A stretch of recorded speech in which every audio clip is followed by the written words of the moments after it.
My name's Tate Moore, and I'm from Caldwell, Ohio.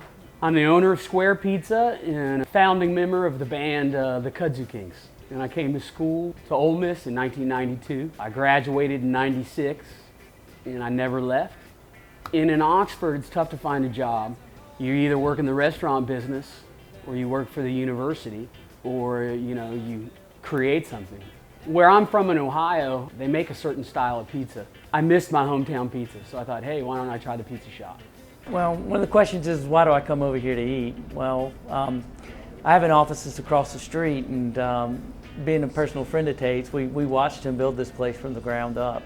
I mean, he literally did a lot of the elbow work himself. Well, Square Pizza is at 1101 Van Buren Avenue, right in the heart of the square of Oxford. When you look at the walls and you see what's on the walls over here at Square Pizza, it's all history of Oxford, and Tate is attached to. There isn't anything in here on the wall that he isn't attached to. These are all posters that I've collected from either Kudzu King shows or side projects of mine or friends of mine from Oxford. People that had an influence on me here in Oxford. I try to put their stuff up.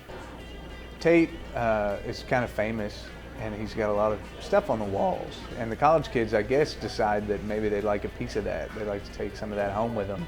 I'm right beside the library, which I think is the biggest bar in town. I'm really the only fast food on the square after 9 o'clock.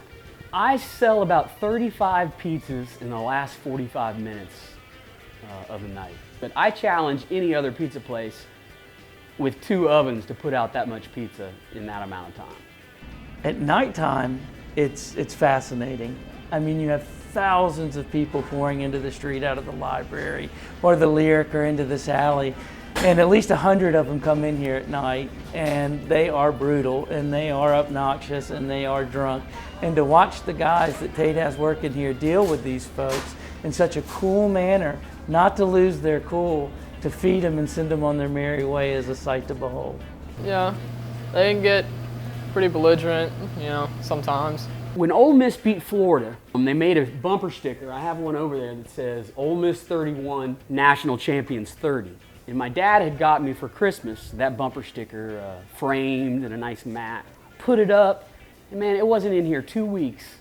Somebody reached up and took it off the wall. So it pissed me off. So I spent $500 on cameras. I've had things stolen, but I have gotten them all back since I got the cameras. When I was a kid in Caldwell, Ohio, the barber shop had these men in the window, and the men were from the movie The Natural. This is way before Photoshop, so to make the stadiums look like they were full of people, they used these cardboard cutouts.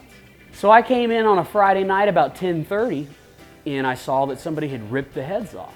So it took me about 5 minutes to track somebody down, recorded it onto my iPhone, posted it on Facebook, and I'll be damned if it didn't make the 5 o'clock Memphis News 18 hours later. The girl brought him back, and I said, hey, the hard part's over. I said, the problem is I'm going to charge you $200 a head. So she broke 4 heads. My wife and I went to New Orleans, had a big time. Usually when it happens, he just puts it up on the Facebook like you're talking about, and within a few days they would turn themselves in. Here, I'll just pull it off the wall and set it right here.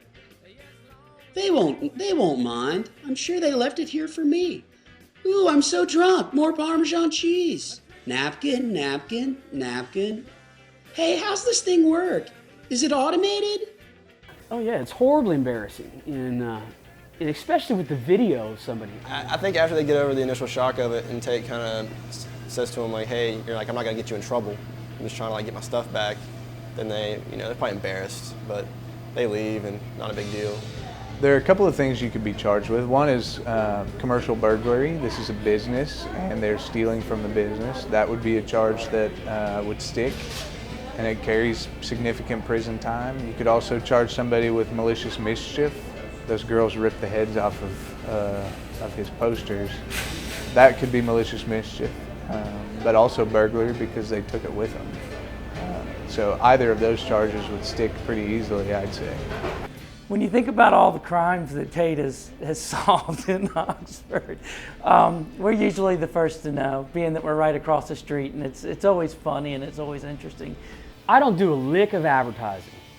And the reason I don't is I pounce every time somebody steals something out of here because I think, oh great, it's guerrilla marketing at its best. Okay, folks, look at this cute little blonde girl. Why would she steal that $35 napkin dispenser? Oh, your mama's gonna be so proud of you. Hey, should I steal this napkin dispenser? Yeah, you know, we could maybe use the 10 napkins that are in it. Smile for the camera, look back. Folks all over town will say, oh man, I saw your video, did you catch him yet? So yeah, I think it's a whole new media that people are gonna have to learn to deal with.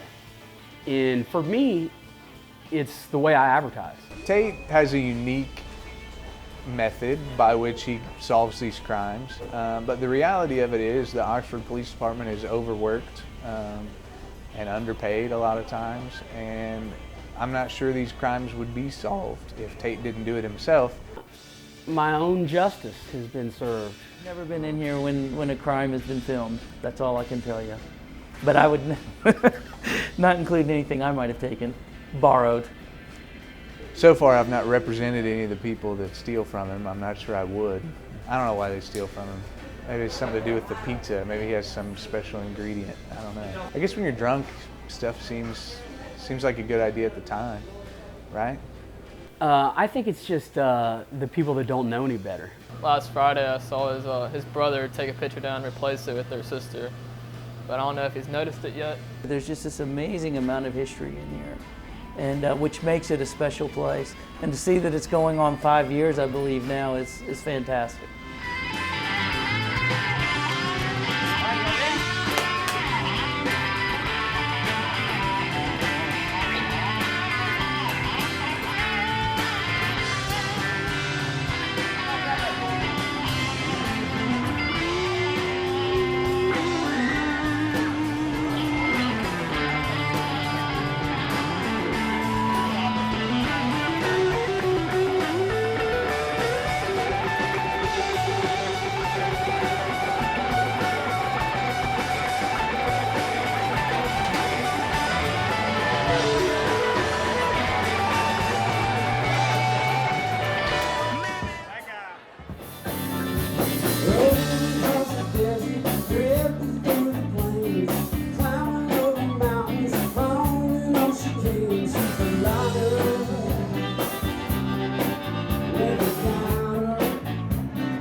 Looks great. Looks like Tate. That's all I got.